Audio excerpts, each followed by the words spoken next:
मैं एक ऐसे शहर में रहती थी जहाँ पर एक रावण का राज चलता था। मैं इस शहर में अभी नई नई आई थी। इस शहर में मेरी स्कूल में टीचर की जॉब लगी थी। मैं अपने माँ बाप की इकलौती संतान थी, इसलिए मेरे माँ बाप मेरी हर ख्वाहिश पूरी करते थे। एक दिन मैं स्कूल में पढ़ाने के बाद मैं अपने लिए शॉपिंग करने के लिए जा रही थी, तो रास्ते में जगजीत की गाड़ी खड़ी हो गई। मेरे ऊपर उसकी नज़र पहली बार पड़ी और उसने मेरे बारे में पूछताछ करना शुरू कर दिया। तब उसे पता चला कि मैं दूसरे शहर से आई हूँ और यहाँ पर टीचर की जॉब करती हूँ। जहाँ मैं हॉस्टल में रहती थी, वहाँ जगजीत के लोग आए और मुझे जबरदस्ती उठाकर जगजीत के घर लेकर गए। मैं बुरी तरीके से डर गई थी। आखिर मेरे साथ यह सब क्या हो रहा है? थोड़ी देर बाद जगजीत मेरे पास आया और कहने लगा, तुम बहुत खूबसूरत हो। तुम्हारी जवानी बेकार नहीं जानी चाहिए। तुम्हारी खूबसूरती देखकर मुझे तुमसे प्यार हो गया है। मैं तुम्हारा दीवाना हो गया हूँ। उसने मुझसे पूछा, तुम्हारा नाम क्या है? मैंने डरते हुए आवाज में कहा, मेरा नाम प्रिया है। जैसे ही उसने मेरा नाम सुना, कहने लगा, तुम्हारा नाम भी तुम्हारी तरह खूबसूरत है। जगजीत कहने लगा, अब से तुम मेरे पास ही रहोगी। मैं तुम्हें नौकरी के लिए मना नहीं करूँगा। तुम अपनी खुशी से कुछ भी कर सकती हो, लेकिन तुम्हें मेरे पास ही रहना पड़ेगा और मेरी हर बात माननी पड़ेगी। मैंने डरती आवाज़ में कहा, मैं तुमसे प्यार नहीं करती हूँ। तो जगजीत ने कहा, प्रिया, मुझे यह पता है कि तुम मुझसे प्यार नहीं करती हो, लेकिन मेरे लिए मायने नहीं रखता कि तुम मुझसे प्यार करती हो या नहीं। मैं तुम्हें चाहने लगा हूँ, बस मुझे यह पता है। जगजीत मुझसे कहने लगा, जाओ, जाकर नहाकर आओ और मेरे लिए तैयार हो जाओ। अब मैं तुमसे दूर नहीं रह सकता हूँ। मुझे तुम्हें प्यार करना है। मैं तुम्हें प्यार करना चाहता हूँ, अपनी बाहों में भरना चाहता हूँ। उसकी बातें सुनकर मेरा शरीर कांप गया। मुझे कुछ समझ नहीं आ रहा था कि मैं क्या करूं। अगर ऐसा नहीं करती तो जगजीत मुझे मार देता, इसलिए मुझे मजबूरन उसकी बातें सुननी पड़ रही थी। उसके कहे अनुसार मैं नहाने के लिए चली गई और उसने मेरे लिए जो कपड़े भिजवाए थे, मैंने उसको पहन लिया और एक दुल्हन की तरह तैयार हो गई। तैयार होने के बाद खिड़की से मैं चांद को देखे जा रही थी और सोच रही थी, मैंने ऐसी कौन सी गलती करी थी, इसकी सजा मुझे मिल रही है। मुझे इस इंसान को बर्दाश्त करना पड़ रहा है। ये सब सोच ही रही थी, इतने में जगजीत कमरे में आ गया और मेरे नज़दीक आ गया। अपने दोनों हाथों से मेरे गालों को छूने लगा और मुझसे कहने लगा, तुम पहली औरत हो जिससे मैं प्यार करने लगा हूँ। नहीं तो मेरी ज़िंदगी में बहुत लड़की आई और बहुत लड़कियाँ चली गई है, लेकिन मैं तुमसे प्यार करने लगा हूँ, इसलिए मैं तुम्हें किसी भी चीज़ का कोई कष्ट नहीं दूंगा। तुम्हारे साथ बड़े ही प्यार से करूँगा। मैं उसकी बातें सुन रही थी और अपनी किस्मत को कोस रही थी कि मैं क्यों इस शहर में जॉब के लिए चली आई। अगर मैं नहीं आई होती तो मैं इसे नहीं मिलती और आज मेरे साथ ये सब ना हो रहा होता। उसके बाद जगजीत मेरे नज़दीक आया और मुझे उठाकर बिस्तर पर लेटा दिया और मेरे पास आकर लेट गया। जगजीत मेरी हुस्न की तारीफ करने लगा और मुझे खुश करने की कोशिश कर रहा था। कहने लगा, तुम्हारा गोरा चिट्टा कलर और तुम्हारी बड़ी बड़ी आंखें और तुम्हारे खूबसूरत लिप मुझे दीवाना बना रहे हैं, लेकिन मुझे उसकी बातें बिल्कुल भी अच्छी नहीं लग रही थी। मैं उससे दूर जाना चाहती थी, लेकिन ऐसा करना पॉसिबल नहीं था। जगजीत ने मुझे अपनी बाहों में भर लिया और अपनी मनमानी करने लगा। मैं उसको चाह कर भी मना नहीं कर सकती थी। जगजीत ने मुझे पूरी रात अपनी बाहों में भर कर रखा और मेरे ऊपर अपना प्यार लुटाता रहा और पूरी रात मेरे दिल पर अंगारे गिर रहे थे।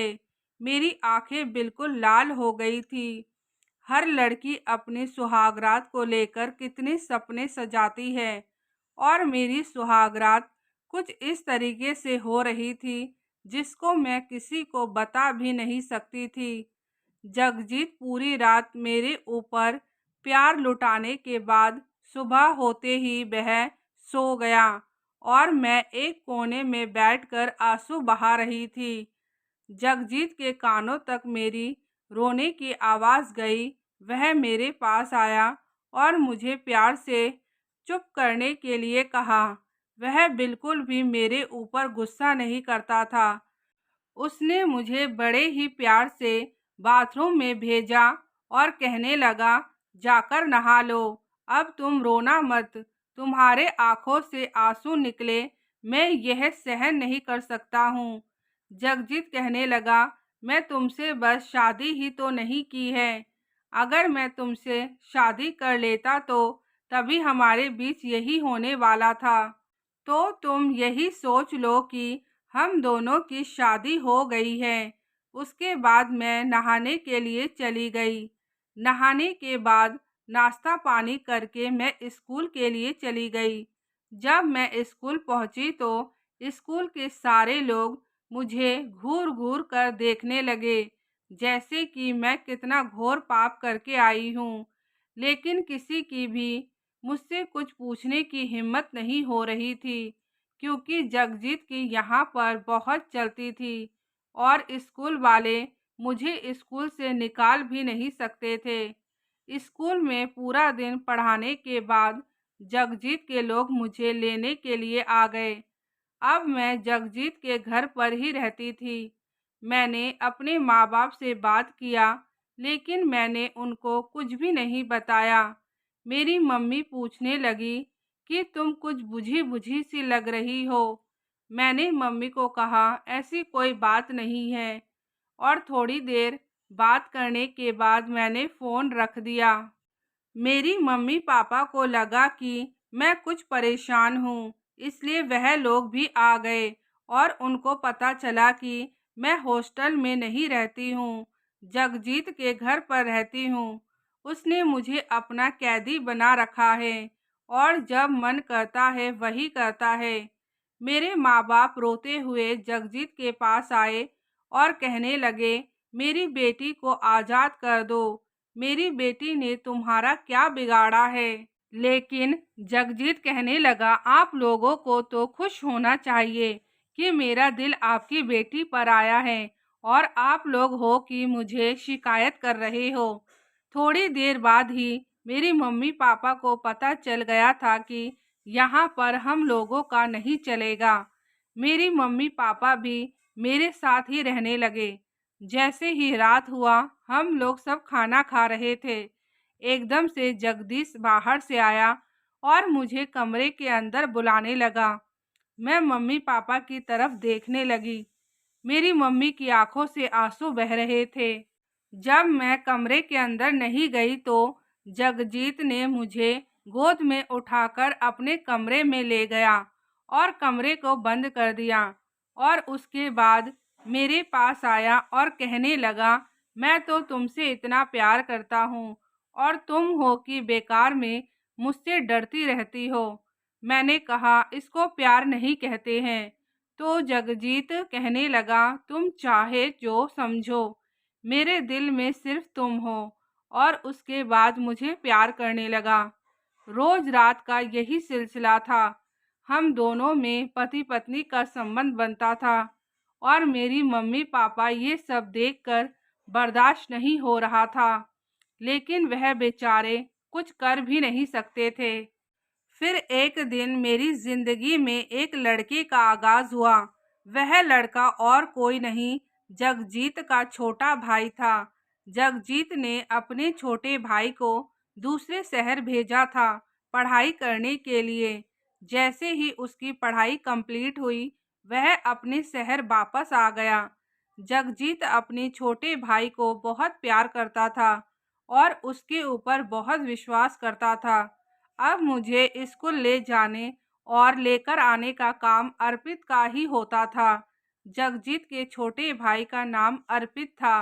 अर्पित को सब कुछ पता चल गया था कि मुझसे शादी किए बिना ही उसका भाई मेरे साथ सब कुछ करता है और मुझे एक कैदी बना कर रखा है। अर्पित को बहुत बुरा लगता था कि मेरा बड़ा भाई लड़कियों के साथ ऐसा काम करता है, लेकिन अर्पित भी अपने भाई के खिलाफ नहीं जा सकता था। धीरे धीरे दिन बीतते गए, अर्पित को मुझसे प्यार होने लगा और मैं भी कहीं ना कहीं अर्पित को प्यार करने लगी। हम दोनों ने फैसला किया कि हम दोनों इस शहर से कहीं दूर भागकर शादी कर लेंगे और अपनी दुनिया अलग बसा लेंगे। हमारे प्यार की खबर जगजीत को हो गई। जगजीत ने अपने भाई को समझाने की बहुत कोशिश करी, लेकिन अर्पित समझने को कुछ तैयार नहीं था। अर्पित कहने लगा, अगर आप मुझसे प्यार करते हो और मेरी खुशी चाहते हो तो मुझे और प्रिया को जाने दो, क्योंकि मैं प्रिया के बिना नहीं रह सकता हूँ। हाँ, लेकिन जान जरूर दे सकता हूँ।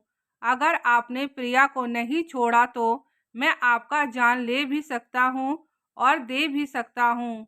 जगजीत को समझ आने लगा कि अगर मैं अर्पित और प्रिया को नहीं जाने दिया तो मैं अर्पित को खो दूंगा। जगजीत ने मुझे और अर्पित को दूसरे शहर जाने दिया और वहां जाकर हम दोनों ने शादी कर ली। अब हमारी शादी हो गई है और कई साल बीत चुके हैं। अर्पित की वजह से आज मैं उस कैद से आज़ाद हूँ, नहीं तो एक दिन घुट घुट के मैं मर जाती। अब मेरे माँ बाप मेरे साथ ही रहते हैं और मैं अपनी ज़िंदगी से बहुत खुश हूँ। अर्पित एक बहुत अच्छा पति साबित हुआ।